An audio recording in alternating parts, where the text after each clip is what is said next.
Disclaimer. Sensitive content. Viewer discretion is advised. आज के इस वीडियो में मैं आपको एक ऐसे सीरियल के बारे में बताने वाला हूँ जिसे सुनकर आपकी रूह कांप उठेगी। और वो अपने शिकार को फंसाकर, मतलब लड़कियों को फंसाकर अपने कार से एक सुनसान जगह पर ले जाकर उनका बलात्कार करके हत्या कर देते थे। फिर उनके शव को अपने अपार्टमेंट में भी लाते थे और उस शव के साथ भी सब गंदे कार्य करते थे। और कभी कभी तो शव से सर को कर देते थे और शेष पार्ट को अपने अपार्टमेंट में लाकर उसके साथ भी गलत कार्य करते थे। और ये कार्य तब तक करते थे जब तक कि शव सड़ न जाए या फिर उससे बदबू न आने लगे। आज तक आप लोगों ने जितने भी सीरियल्स के नाम सुने हैं उन सब से अलग थे ये। ज्यादा पढ़े लिखे, चालाक, और सबसे बड़ी बात तो ये है वो हैंडसम भी थे। इसी का इस्तेमाल करके अपने शिकारी को आकर्षित कर लेते थे। हालांकि लड़कियों को अपने जाल में फंसाने का तरीका इनका कुछ अलग था। ये अपने पैर या हाथ में प्लास्टर लगाकर विकलांग यानी कि फ्रैक्चर या टूट जाने का नाटक करते थे और इसी हालत में अनजान छात्रों से मदद करने को बोलते थे। अपनी 10 वोक्सवैगन बीटल कार में अपनी बुक्स को रखने के लिए कहा करते थे। छात्रा आसानी से तैयार हो जाते थे इनका हालत देखकर। और जैसे ही बुक्स रखने के लिए कार में चढ़ती वैसे ही डोर लॉक करके क्रॉवर से उनके सर पे वार करके अशक्त कर देते थे। ज्यादातर उनकी शिकार बीच मांग वाली, लंबे खुले बाल और भूरी आंखें वाली होती थी। तो आज की ट्रू स्टोरी होने वाली है Susan Curtis, the Ted Bundy victim. मैं हूँ राहुल और आप देख रहे हैं डार्कवेल। हालांकि इनके विक्टिम्स बहुत रहे हैं, लेकिन मैं बात करने वाला हूँ एक 15 साल की भोली भाली छोटी बच्ची सुसान कर्टिस के बारे में। 18 मई 1960 यूटा के बाउंटीफुल में सुसान कर्टिस का जन्म हुआ था और वहीं वो पली बड़ी थी, जिन्हें दोस्तों और परिवारों के बीच सुसु के नाम से जानी जाती थी। वह अपने 6 भाई बहनों में से अपने स्कूल में सबसे तेज थी और वे अपने हाई स्कूल में एक सम्मानित छात्रा माने जाते थे। और उन्हें एथलेटिक्स बहुत पसंद था, यानी खेलकूद में उनकी रुचि थी, इसलिए वे बेसबॉल, बास्केटबॉल और ट्रैक टीमों में भी भाग लेते थे। 1975 के गर्मियों के दौरान सू अपने वुड्स क्रॉस हाई स्कूल में दूसरे वर्ष में जाने वाली थी। हालांकि उनका घरेलू जीवन बहुत ही ज्यादा दुखी था, इसलिए वो हमेशा घर से भागी रहती थी, यानी कि हमेशा वो घर से लापता रहती थी। लेकिन कई दिनों तक लापता होने के बाद भी वो हमेशा घर लौट आती थी। वह अपने मानसिक स्वास्थ्य से पीड़ित थी और कई बार अलग अलग सिचुएशन पे करने की कोशिश कर चुकी थी। एक समय के दौरान सू south Davis junior high school में पढ़ाने वाले विलियम बिल लोगो नामक पूर्व कोच, जो शारीरिक शिक्षा देते थे, फिजिकल एजुकेशन, उनके हाथों लगातार हरासमेंट का शिकार रही थी। सू के लापता होने से एक सप्ताह पहले सुसान और लोगो एक साथ भाग गए थे। सुसान को लोगों ने फिनिक्स ले गया और वहां के एक होटल में ठहराया था। और उसके बाद क्या हुआ होगा आप समझ सकते हैं। और ये पकड़े तब गए जब सुसान को गर्भावस्था का डर लगने लगा था। तो इसके बाद हुआ ये, गलती से सुसान के दोस्त के माता पिता को ये खबर भेज दिया गया था, जिससे कि सुसान का परेशानी का पता चल गया और जल्द ही उन्होंने पुलिस को खबर किया और इन्हें गिरफ्तार कर लिया गया। अरेस्ट होने के बाद लोगों को सुसान से दूर रहने को कहा गया था। लोगों को शुरू में बलात्कार का सबसे कड़ा आरोप लगाया गया था, लेकिन उसने अवैध यौन संबंध में कम गंभीर आरोप में दोषी ठहराया। तो जब ये सब मामले कोर्ट तक पहुंची तो जो लोगों के वकील थे उन्होंने इनसे कहा कि उसे अपने शिक्षक के रूप में इज्जत खोने, अपने स्कूल से भी बाहर निकाले जाने का और अपने दोस्तों के द्वारा भी त्याग दिए जाने का इसे सही सजा मिल चुकी है। एक बार परीक्षा की अनुमति दी जाए और देखा जाए कि ये कैसे व्यवहार करते हैं लोगों के साथ। हालांकि जिला के न्यायालय के न्यायाधीश थॉर्नेल के स्वान ने कानून द्वारा अनुमत अधिकतम जेल का सजा सुनाने का फैसला किया। जुलाई 1975 सुसान के लापता होने के 1 महीने बाद इन्हें 1 साल की जेल की सजा सुनाई गई। अब आएगा कहानी में ट्विस्ट, जब सुसान अचानक से रहस्यमय तरीके से गायब हो जाती है। वे लोगों के हाथों जो दुर्व्यवहार उन्हें सहना पड़ा, उनके जीवन में यह बहुत ही दर्दनाक था। इसी कारण उनके व्यवहार संबंधी और स्वास्थ्य संबंधी में भी समस्याएं बढ़ गई थी, जिसके वजह से ही उनको अपने परिवार के साथ रहने में भी दिक्कत होने लगी थी। और इसीलिए सू लापता होने से पहले गर्मियों के दौरान सू अपना ज्यादातर टाइम अपने दोस्त के घरों बिता रही थी। सुसान कर्टिस की बड़ी बहन बारबरा ने 24 जून 1975 को अपने परिवार के साथ मिलाने की कोशिश कर रहे थे और उनके माता पिता भी सुसु को अपने घर वापस लाने की उम्मीद कर रहे थे। और अंत में उन्होंने ब्रिघम यंग यूनिवर्सिटी में 2 दिवसीय लैटर डे सेंटर सम्मेलन के लिए पंजीकृत किया था। 26 जून 1975 को दोनों बहनें अपने एक मित्र लिनेट स्ट्रिंगर के साथ बाउंटीफुल से प्रोबो तक 50 मील की दूरी साइकिल से तय की थी और रास्ते में वे उत्तरी साल्ट लेक सिटी में अचार्ड स्टेक बिल्डिंग में बाउंटीफुल के अचार्ड यूथ बार्ड के अन्य लोगों से भी मिली और उनके साथ वहां से रवाना हुई थी।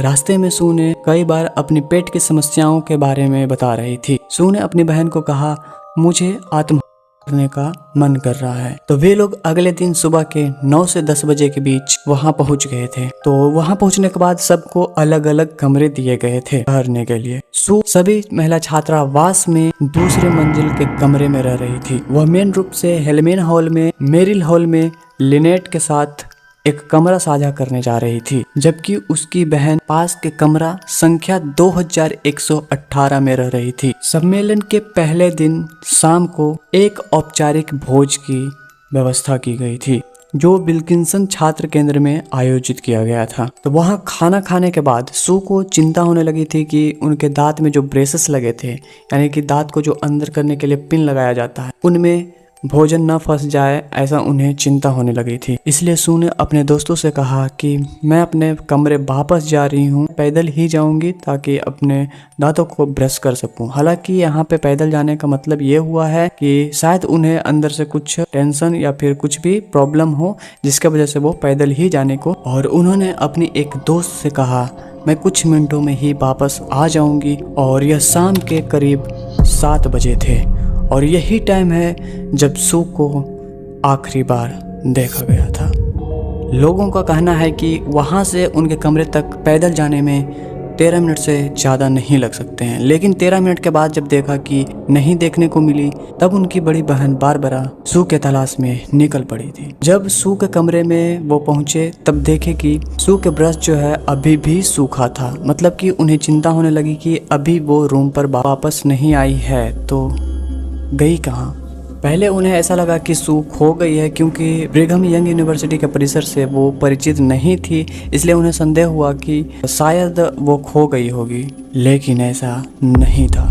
बारबरा ने ब्रिघम यंग यूनिवर्सिटी पुलिस को सू की गुमशुदगी की सूचना दी। Provo police, Utah highway patrol और ओरेम पुलिस विभाग सहित सभी अन्य एजेंसियों को सूचित कर दिया था। अधिकारी जल्द ही परिसर में पहुंचे और प्रारंभिक जांच में सबसे पहले उनके कमरे की तलाशी की। उसके सारे कपड़े और निजी सामान सब के सब पीछे छूट गए, यानी कि सब उनके रूम में ही थे, जिसमें ड्रेसर पर एक ज्वेलरी बॉक्स में $21 भी शामिल थे। अलमारी में एक जोड़ी जींस और कुछ अन्य कपड़े भी थे जिसे मोड़कर लटका दिए गए थे, और साथ में उनके कई जोड़े जूते भी थे। एक अंगूठी और पेंडेंट भी मिला जिसे सू कभी नहीं छोड़ती थी। परिसर की तलाशी में सुसान का कोई सुराग नहीं मिला। सू जब सम्मेलन से वापस अपने कमरे जा रही थी तब कोई भी ऐसा इंसान नहीं था जो कि उन्हें देखा होगा। लापता होने के समय सू को 5 फीट 7 इंच लंबा और 120 पाउंड वजन, मतलब कि अप्रॉक्स 54 से 55 केजी वजन बताया गया था, और उनके भूरी आंखें और भूरे लंबे बाल बताए गए थे जो कि उसने लंबे और बीच से अलग करके रखे थे। उनके कान भी छिदे हुए थे और पिछले महीने ही उन्हें ब्रेसेस लगाए गए थे। उन्हें आखिरी बार एक फुल लेंथ पीले रंग का इवनिंग गाउन और हाई हील्स में देखा गया था, जिसे पहनकर उन्हें लंबी दूरी तक चलने में भी प्रॉब्लम होती थी। पुलिस विभागों को यही सब बताया गया था उनके बारे में उन्हें खोजने के लिए। अब देखो, सबको पता था कि सू जो है अक्सर घर से भागी रहती है। पुलिस को जब ये सब पता चला तो पुलिस भी है जो कि इस बात का सीरियसली नहीं लिया और जांच पड़ताल स्टार्टिंग में नहीं किया, और इसी के कारण न्यूज़पेपर वाले भी न्यूज में इन्हें ज्यादा कवर नहीं किया। जांच करने की काम को BYU कैंपस और प्रोबो पुलिस विभाग को सौंप दिया गया था। सुसान लापता होने से पहले एक सामाजिक परामर्शदाता से मिल रही थी। जिनके पास सामाजिक ज्ञान होते हैं उनसे वो मिल रही थी और उन्हें अपने मानसिक स्वास्थ्य के बारे में भी बताई थी। तो सुसान के लापता होने के बाद उनके माता पिता को ये बताया कि उन्हें आत्मघाती प्रवृत्तियाँ के बारे में चिंता थी। लोगों के हाथ जो दुर्व्यवहार सहना पड़ा था, ये सबसे ज़्यादा उन्हें चिंता थी। कर्टिस परिवार ने अपने बेटी के साथ क्या हुआ ये पता लगाने के लिए कई मनोवैज्ञानिकों को काम पर रखा, लेकिन इसका कोई नतीजा नहीं निकला और जल्द ही एक इंसान पुलिस के शक के घेरे में आ गया। अब यहीं से शुरू होता है सुसान कर्टिस और टेड बंडी की मेन स्टोरी। सुसान कर्टिस के लापता होने के समय के आसपास ही यूटा में और भी लड़कियां गायब हो गई। लापता महिलाओं का यह सिलसिला तब शुरू हुआ जब 2 अक्टूबर 1974 को नैन्सी विलकॉक्स गायब हो गई और उसी महीने मेलिसा स्मिथ और लॉरा एम भी भाग गई थी। अब आपको एक नाम और याद रखने की जरूरत है, कैरोल डोरांच, जो कि ये ऐसी लड़की थी जो कि एक ऐसे व्यक्ति के हाथों अपहरण से बचाई गई थी जो पुलिस अधिकारी का वेश धारण करके इसका अपहरण किया था, लेकिन उनके हाथों ये बच गई थी। ये नाम थोड़ा सा आपको ध्यान में रखनी है, ज़्यादा नहीं, थोड़ा सा ध्यान में रखिए ताकि आगे जब इन्वेस्टिगेशन होगा तब आपको पता चल जाएगा। और उसी दिन बाद एक अन्य महिला डेबी केंट भी लापता हो गई। डेबी केंट के लापता होने के बाद इडाहो और कोलोराडो से अन्य महिला के लापता होने की सूचना मिली थी और कैरीन कैम्पबेल एक लड़की थी जिनका पीड़ित शव कई हफ्तों बाद मिली थी और पुलिस को शक होने लगा कि ये जो अपराध है सभी एक ही अपराधी का काम किया हुआ है, ऐसा उन्हें शक होने लगा था। सू कर्टिस यूटा से लापता होने वाली छठी युवती थी। अगस्त 1975 में मामले में एक मोड़ तब आता है जब एक ऐसे व्यक्ति को गिरफ्तार किया जाता है जिस पे लोगों को शक हुआ। 16 अगस्त 1975 की शाम को Utah highway patrol Bob Hayward ने एक तेज रफ्तार जा रहे ड्राइवर को रोका जो एक अपरिचित 10 बॉक्स वैगन बीटल कार में बिना हेडलाइट के दिखाई दे रहा था। जब ड्राइवर भागने की कोशिश कर रहा था तो अधिकारी ने उसका पीछा तब तक किया जब तक कि कार एक पेट्रोल स्टेशन पर न रुक गई और उस कार के जो ड्राइवर थे कोई और नहीं, टेड बंडी ही थे। अब अधिकारी ने उनसे कुछ पूछताछ किया तो टेड बंडी ने बताया कि मैं उपखंड में खो गया था और मैं घर जाने की कोशिश कर रहा था लेकिन रास्ता भटक गया था। और उसी मौके पर और भी अधिकारी जब पहुंचे तो अधिकारी ने उनके कार की तलाशी ली। उनके बॉक्स वैगन बीटल कार के ट्रंक में क्या क्या निकले मैं आपको फुटेज के साथ में बताने वाला हूँ। इनमें एक क्रॉवर था, एक टॉर्च, दस्ताने, रस्सी, एक स्की मास्क, कपड़े की पट्टियाँ, बड़े हरे प्लास्टिक बैग, एक पेचकस, तार, एक पैंटी होज मास्क और एक जोड़ी हथकड़ी शामिल थी। जब बंडी से पूछा गया कि उनके पास ऐसे अजीब और गरीब चीज़ें क्यों हैं तो उन्होंने जवाब दिया कि मैं एक कानून छात्र हूं और मैं अपराधियों को गिरफ्तार करने का तरीका सीख रहा हूं। जब अधिकारियों को शक हुआ कि चोर के औजार हैं तो उन्हें गिरफ्तार कर लिया गया, लेकिन बाद में सबूतों के अभाव के कारण उन्हें छोड़ दिया गया। हालांकि जासूस लोग जो थे टेड बंडी को कैरोल डोरांच के अपहरण के प्रयास से जोड़ना शुरू कर दिया था। उनके पास एक ऐसा सबूत था जो कि बंडी को अपराध से जोड़ता हुआ दिखाई दे रहा था। जब जांचकर्ताओं ने उनकी कार में मिली हथकड़ी की जांच की तो पता चला कि वे उसी ब्रांड की थी जो भागने के दौरान कैरोल डोरांच के कलाई पे मिली थी और इसी तरह टेड बंडी की में पाया गया क्रॉवर भी वही था जिसका इस्तेमाल नवंबर 1975 में कैरोल डोरांच को धमकाने के लिए किया गया था। और इसी प्रकार एक सबूत और सामने आया, बंडी की भी वही कार थी जिसका इस्तेमाल कैरोल डोरांच के अपहरणकर्ता ने किया था। अब पुलिस को यकीन होने लगा था कि वो जल्द ही अपराधी को पकड़ लेंगे और अगर उन्हें बंडी पे आरोप लगाना था तो उन्हें और भी सबूतों की ज़रूरत थी। इसलिए उन्होंने यूटा के अपार्टमेंट की तलाशी ली।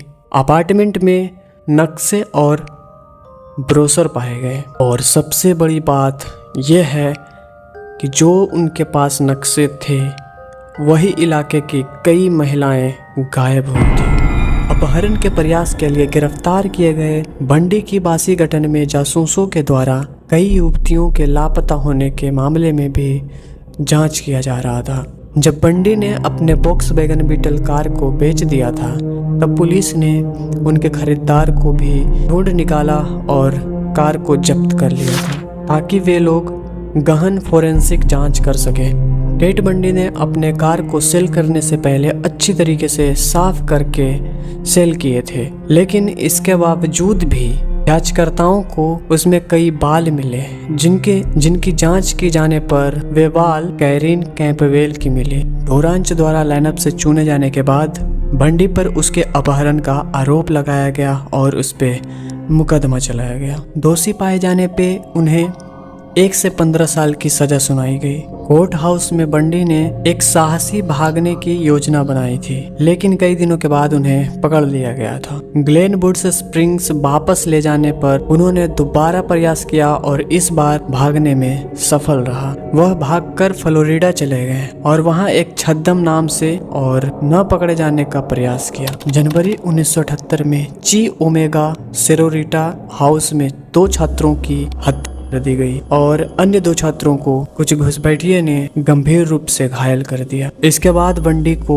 FBI के मोस्ट वांटेड सूची में शामिल कर दिया गया और वह ची ओमेगा में हुए हत्याकांडों में मुख्य संदिग्ध बन गया। फरवरी में 12 वर्षीय किमरिन लिच की हत्या कर दी गई और उसके 4 दिन बाद टेड बंडी को गिरफ्तार कर लिया गया। ची ओमेगा में हुए हत्या और किमरिन लिच की हत्या का आरोप लगाया गया। बंडी को इन अपराधों के लिए 2 अलग अलग मुकदमों में मौत की सजा सुनाई गई और उसे फ्लोरिडा की रायफोर्ड जेल में मौत की सजा सुनाई गई। मौत की सजा के दौरान टेड बंडी ने लगातार अपने बेगुनाही का दावा किए, जबकि इस बात के पुख्यात सबूत थे कि वे एक सीरियल थे और वाशिंगटन, यूटा, इडाहो, कोलोराडो और फ्लोरिडा के कई युवतियों के लिए जिम्मेदार थे।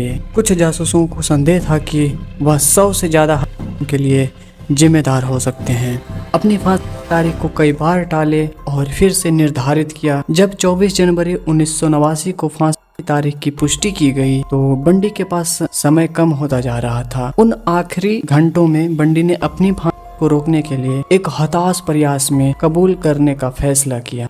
उनको उम्मीद था कि अनसुलझे के विवरण बताने पर ऐसा करने से उनका जीवन लंबा हो सकता है, इसलिए वो ऐसा कर रहे थे। टेड बंडी को अपने फांसी के लिए 1 घंटे से भी कम समय बचा हुआ था।